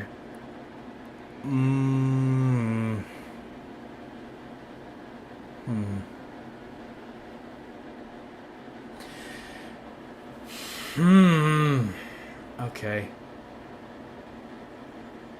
No, damn. Yeah, I'm gonna have to think about that one. Apologies. Shit. ENTJs are cool, though. ENTJs are good people. As long as they are careful of themselves. That goes back to the ritual mutilation thing. If you beat yourself up daily, ritually mutilate yourself emotionally daily, you're gonna have a harder time falling to evil. Tarot is woo-woo la la la la la. Yeah, I would say so. Yeah, tarot is pretty woo-woo la la la la la. And it is because it's cool. If you say woo-woo la la la la la, that's an indicator of intelligence. Donald Draper is a classic ENTJ. I don't know who that is. Let's see. Let's put on the funny away screen. Donald Draper. Let's see, who is this guy? Oh yeah, okay, I know who that is. Let's see. Yeah, he holds his head the right way, right? And of course, I was shitting on Fate earlier for linking typology to physiology. One thing I've noticed about male ENTJs in particular is the way they hold their heads. Their necks are always so stiff, and I don't know why, but most ENTJ males, they have this way of holding their head that no other type seems to. Let's type in ENTJ hero, ENTJ anime heroes. This is an anime channel, after all. So, let's see. No, those are a bunch of villains. Anime Goodreads. Let's see. Okay, so they're gonna put light. They're just gonna shove light in our face. I can't stand the Death Note thing. Oh god. That's a villain. Oh, okay. So the Shirogane is the Love is War dude. I didn't watch. I couldn't make it through like 2 episodes of that show. Daisuke Kanbei, don't know who that is. Roy Mustang from Full Metal Alchemist. Never watched that. Don't watch Naruto. I don't even know what that is. That's a villain, I think. Kibutsuji from Demon Slayer. People type him as an ENTJ, and I mean, I guess no, that's right. That's right, I guess. Yeah. Okay. And then light, of course. Okay. We're gonna have to think about that one a little bit more. ENTJ heroes. Anybody has any examples? I'd love to hear them. Lol, skip Kiersey's relationship advice, and we're gonna take off the away screen. Wrap this up soon. We'll skip Kiersey's relationship advice. Still read it for fun though. I can do that. Hello. Oh, this is a new person. Hello. Hey. What are you talking about? Well, we're talking about tarot. We're talking about MBTI. We are having a violent disagreement about socionics. We are attacking people we dislike as a group. We are talking about our feelings. We are playing Caves of Qud. We're playing as an ISFJ monk who wears minimal clothing and punches people. Talks to horses. Talks to dogs, too, actually. We were talking about dogs earlier and how much I just love dogs. Oh, man. We're talking about a lot of cool stuff. A lot of cool stuff this evening. Types and cards. A lot of woo-woo shit. I feel you. Oh, yeah, that's like, I'm down with the clown. I gotcha. Good stuff. Anime characters or like movie. I feel close to the Hermit and the High Priestess as an INTP. Well, it's funny, there was an INTP in here earlier. We were talking about career advice, and he asked what type of career he should get into and what recommendations I had on a professional level. So I gave him a tarot reading about his career, because that's what you should base your career on, is tarot cards. And typology. Hell, throw them both in there. And he got the Fool and the Hermit, so I think that lines up pretty well. It would for me anyway, because, you know, like I said, I am the Fool. I like dogs. Every day is a new journey. And I'm a hermit, because, I'm so introverted. You know, like, just leave me alone. Don't talk to me. Or treason, actually. It's weird, the little booklet said Hermit is not about the shit I thought Hermit was about. I personally believe ENTJ are the rarest type, especially women. Yeah, this Tiro shit sounds fun. Should look into it. Yeah, on a non-meme level. Okay, I'm gonna give you my non-bullshitting tarot thing. Tarot cards are general enough you can apply almost any card to anything, but they are specific enough that it doesn't feel like you are walking around blind. Meaning, if you do a tarot reading for something, you play word association, you play concept association, and it gives you... It helps point you to different things to think about. Meaning, like, let's see. Okay, so let's talk about cleaning instruments. Okay, random card out of the deck. Okay, Two of Pentacles. Tell me about how I should be cleaning things in my home. Two of Pentacles. Let's go to Two of Pentacles. Okay. So Two of Pentacles means, or is, a young man in the act of dancing has a pentacle in either hand, and they are joined by that endless cord, which is like the number 8 reversed. Okay, so that means infinity, divinatory meanings. It is represented as a card of gaiety, recreation, and its connections, which is the subject of design, of the design. But it is read also as news and messages in writing, such as obstacles, agitation, trouble, or embroilment. If we drew it reversed, that would mean enforced gaiety. Simulated enjoyment. Literal sense. Literal tense, it's like present tense, but more present. Handwriting. Composition. Letters of exchange. So, in terms of cleaning things, Two of Pentacles, maybe cleaning is a lot of fun. Maybe cleaning is more fun than I think it is. Maybe if I try cleaning a lot more tomorrow, and not just, doing a little bit of dusting or something, but I mean really get in there and clean it well, maybe I'll have a lot of fun. Maybe I'll feel super gay cleaning a lot. It is about gaiety. So I can get really big into cleaning, become the gayest man possible, just have a good time. And that's what I use tarot for. Idea games. They're fun.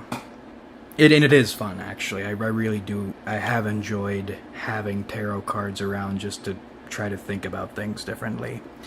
Light is an INTJ, not ENTJ. So many mistypes.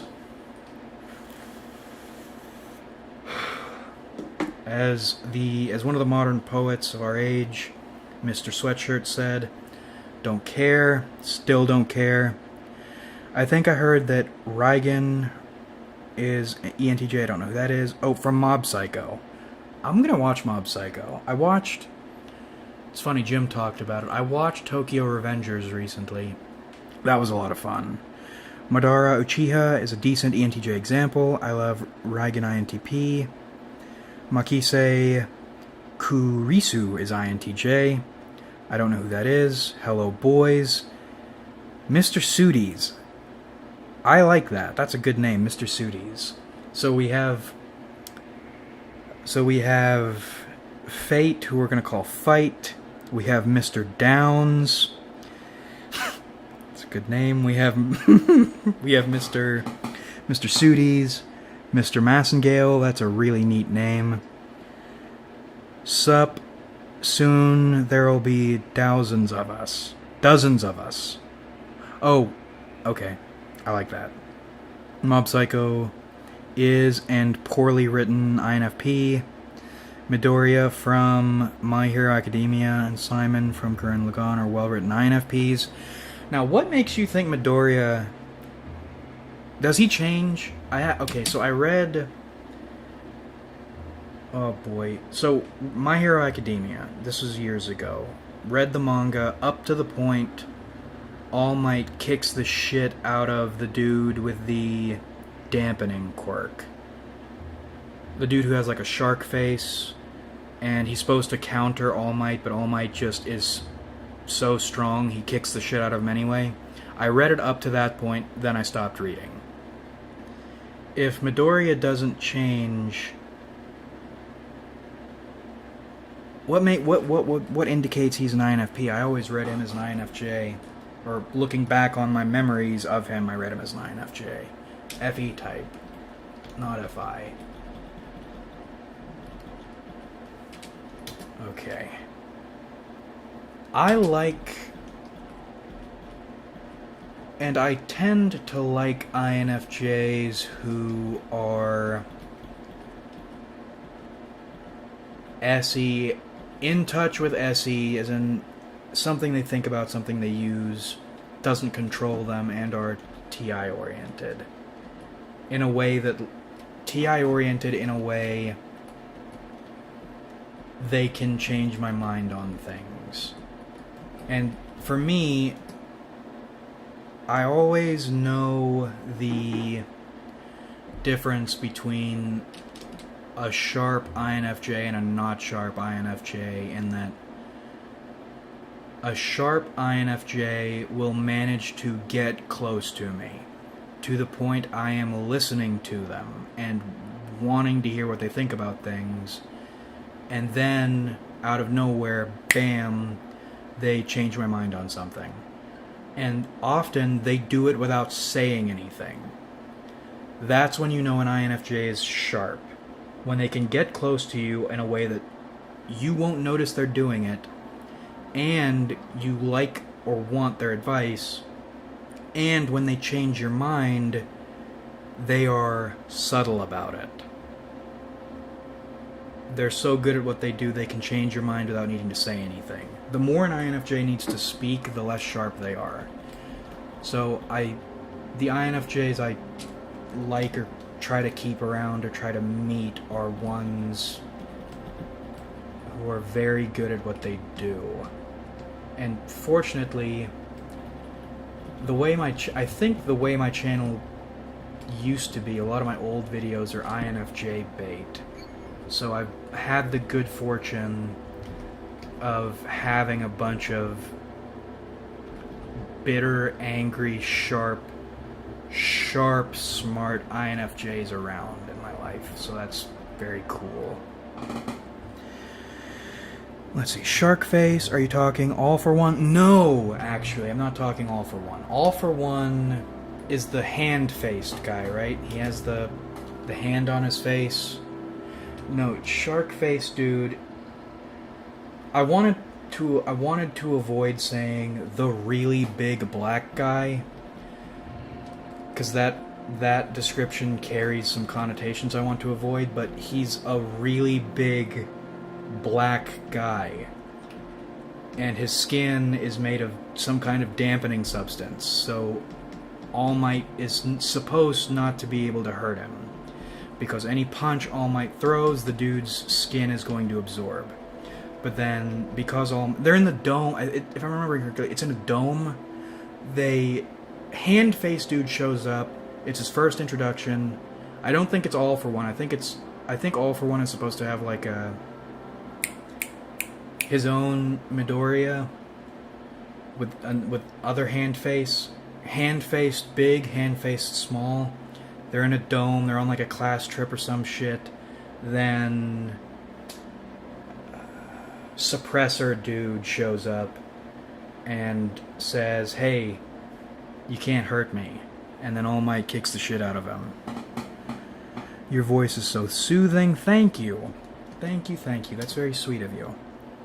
Midoriya have super strong feeling about what he likes.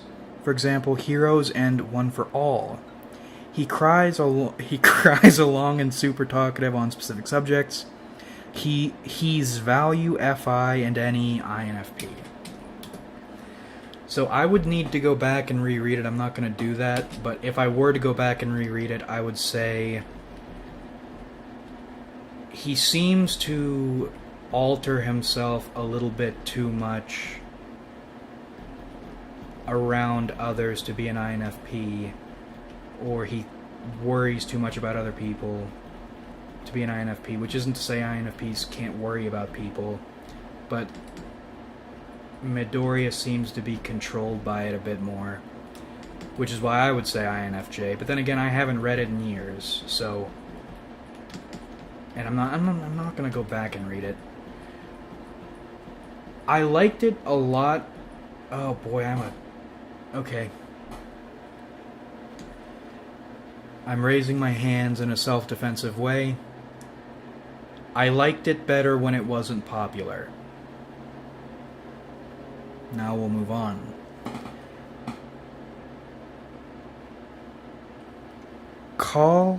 Okay, I'm not gonna read that out loud. That sounds like some sort of wicked green witch's spell. This is Halloween evening. I can't afford to be playing with that sort of witchcraft unless it's the cards. I send angels. Okay. Believe it or not, INTJ's carefulness comes from the type of NI they have. INTJs have what's called NI- or negative NI. It differs from INFJ NI, which is positively charged. Just followed up by Hentai's Gone Too Far. I don't know enough to agree or disagree with the former, but the latter, yes. Hentai is... It's both gone too far and hasn't gone far enough. We need to go further. Oh boy. Hold on. No, well... I'm reading one about... the one I'm kind of reading right now that can make me feel things is about... I like delinquent characters. There's a delinquent girl who goes into this... What's the word? Isolated dude's apartment. And she stays there and hangs out. And the entire manga at first is all about trying to figure out how to get this girl to leave. Because this guy, this isolated guy, he really doesn't want this attractive girl in his room. It's just so inconvenient and obnoxious. But then it pulls a pretty interesting surprise and turns into a good, wholesome manga. It's actually really good. Fan of that one. I think it's whatever the girl's name is, Go Away or Isn't. It's whoever she is. She's in my room and she won't go away. Fucking manga titles, dude. Let's see. Lol. You're talking about Nemu or Nomu guy, that one for all punched into the sky. Maybe. I think that character is called Nomu. Yes. Interesting. Obviously, I'm not explaining it well here, but for example, INTJs and ENFJ have strong NI-. They both are careful with their outlook of the future. Does that mean INFJs and ENTJs are not careful with their outlook on the future if INFJs and ENTJs have NI positive? Ha ha ha ha ha ha ha. Lol, I can't type. Nomu, maybe ESFP monster. Let's pull a card. Let's pull a card and figure out... No, well, no, we're not going to pull a card. We need to reserve pulling cards for important things. We can't pull cards for manga monsters. Unless we are pulling for... Let me think about how to do this. Yeah, so we'll go to the... Hold on. Okay, so we beat that thing up. Cook some food. +1 to hit for the rest of the day. Well, better chance to hit is useful for what I'm thinking about. Let's shuffle and pull a card for the trait, the ideal trait of the ideal anime girl, and a card for the ideal traits of an anime boy, the ideal anime boy. Anime God will speak to us through the cards and tell us what traits we should be looking for in our fictional 2D partners. So let's do this bad boy. Right INFJ and ENTJ are more optimistic. do the have positive NI compared to the INTJ and ENFJ. Okay, so excuse my grammar, I'm typing fast and not verifying my work. I have weak SI lol. It's all good. It's all good in the neighborhood. Okay, so let me... Okay, so we're gonna pull this card for ideal anime girl, and we're gonna pull this card for ideal anime boy. And we're gonna figure out, the cards will tell us what traits our ideal anime partners have. And we'll use the extra... We added... You gather whatever you can find for your meal. Some illusory rust, a sprinkle of cerulean seed spit, a berry, and some spectral rust. You toss them in a pot and You toss them in a pot and stir, not spur. Which gives us +1 to hit, which will be useful for our anime and manga thirst. Okay. Ideal anime girl trait. 3 of Wands. Ideal anime boy trait is the Empress. I don't know what that means. Is it implying...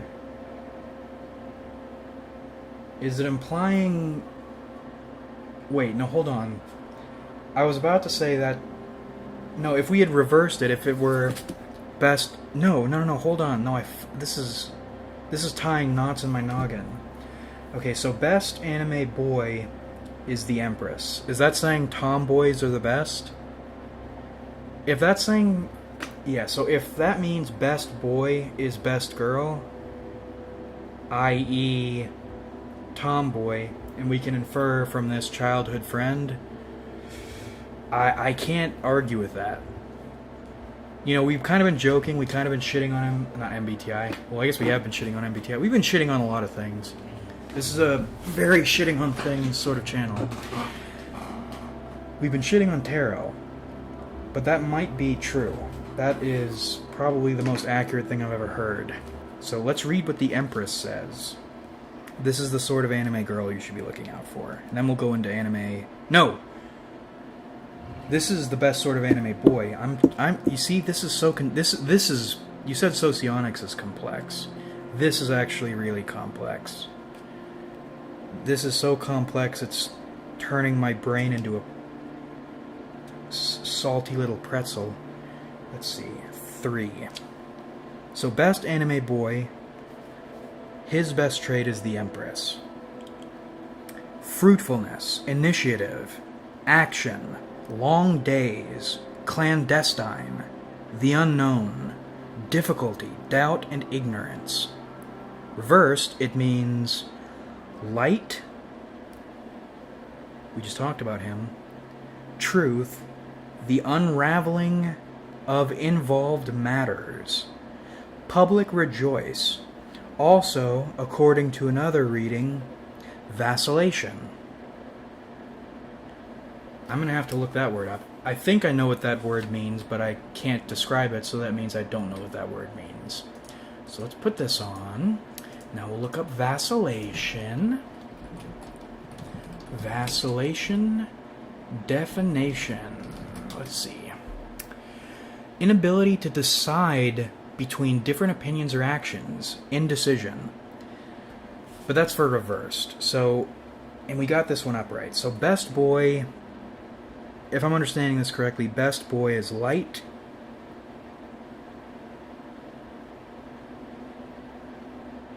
Best boy is full of doubt and ignorance, but initiative. Okay, so now, then for ideal trait in best anime girl is reverse 3 of Wands. They both are 3s. That must mean something. So, 3 of Wands. Let's see. Oh no, we're going too high. We've got to come back down.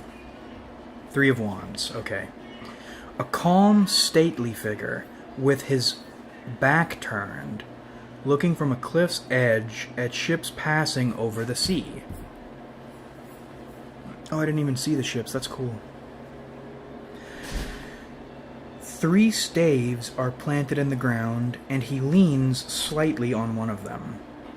Divinatory meanings. He symbolizes established strength, enterprise, effort, trade, discovery, commerce. Those are his ships bearing his merchandise, which are sailing over the sea. So that means, and we'll read the reverse too, because we're here. The end of troubles, suspension or end of adversity, disappointment and toil. So that means the best traits of best girl... Oh no, it does need to be reversed, because we got it reversed. So her best traits, best anime girl traits, are the end of troubles, suspension or the end of adversity, disappointment and toil. Well, that kind of sounds like... Yeah, that sounds about right, actually. Because when you think about your ideal waifu, all your troubles go away. The adversity ends.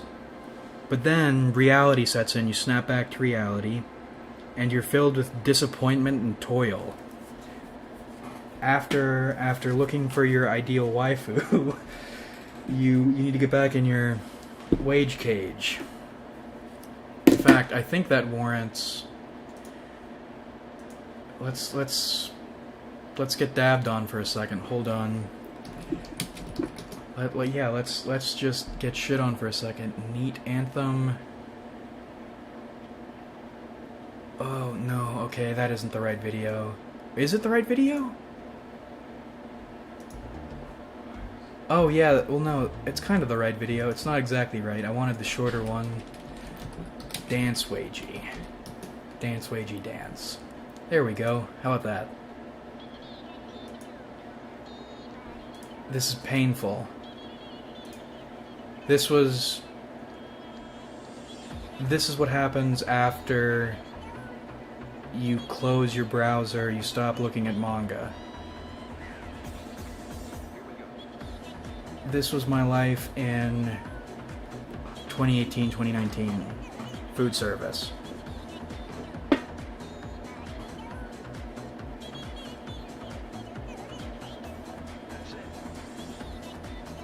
This just kills me inside. But hey, at least we have... At least we can dream. Okay. At least we can dream. Alright, so from our tarot reading, we've established best anime boy is dumb, but full of initiative. His name is Light. Best anime girl, she'll put an end to your troubles, she'll put an end to your adversity, and then you'll snap back to reality, and... Oh, I thought it was... That song haunts me, dude. I'm listening to the Caves of Qud music in the background, and I swear to God it sounded like Cotton Eye Joe was still playing. That's suffering. Oh boy. Okay.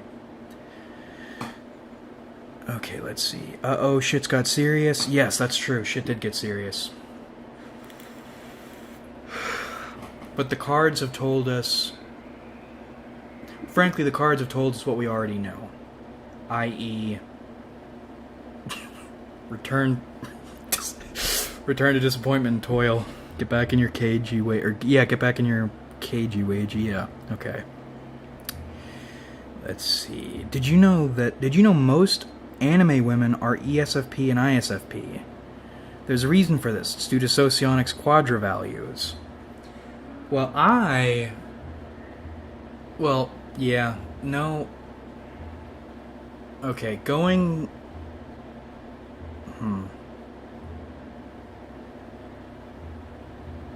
Actually, anime has a pretty good diversity of characters. I've noticed there's a severe overrepresentation of INPs and ESFPs in anime. but there's pretty good diversity compared to most stuff. I mean, you're never gonna get an ENTJ here, of course. We already knew that. Most anime men boys are made to be INTJs. Subtype specific NIFI harmonizing INTJs, and for ESFP subtype SETE creative. I think it's because the culture bends toward those types and their values. Japanese culture, that is. Disappointment resonates. Yeah, I caught that out of the corner of my eye while I was doing the reading, and I had to work to keep control of myself. Bingo. Your catch on quick. Sefi, SEFI are the functions regularly drawn toward cute anime art and creation. Well, I'm a TI fella, and I like anime art and creation. My first novel was about anime girls and anime boys and big robots, and it was definitely had nothing to do with Evangelion. It was my OC, Donut Steal. Pepe. I just realized you were live. It's cool to see you are streaming again. Just want to drop in and say hello. Hey! How are you doing, Chris? You are... Is this the Chris? As in... my dude, Chris? I'm pretty sure this is my dude, Chris. If it isn't, I hope you're... Well, no, if it is, I hope you're well. If it isn't, cool. It's good to see you. Your life looks fun. Life is fun. I mean, I stress a lot, and some things are unhappy, but I always manage to find some fun bullshit to get into. It's very fun. Okay, so I am going to close things off here, I think, for the evening. Again, all types can admire other types' work. It's not just something every type want or can do. Yeah, definitely. I'm going to look into socionics, I'm going to ask the cards about it, and then I'm going to decide whether or not to take that plunge. Alright, so thank you all for coming out. Happy Halloween. I hope it was a fun Halloween. And you guys have a wonderful... Get me the fuck out of here so I can turn this off. Wonderful evening. Good night, yes.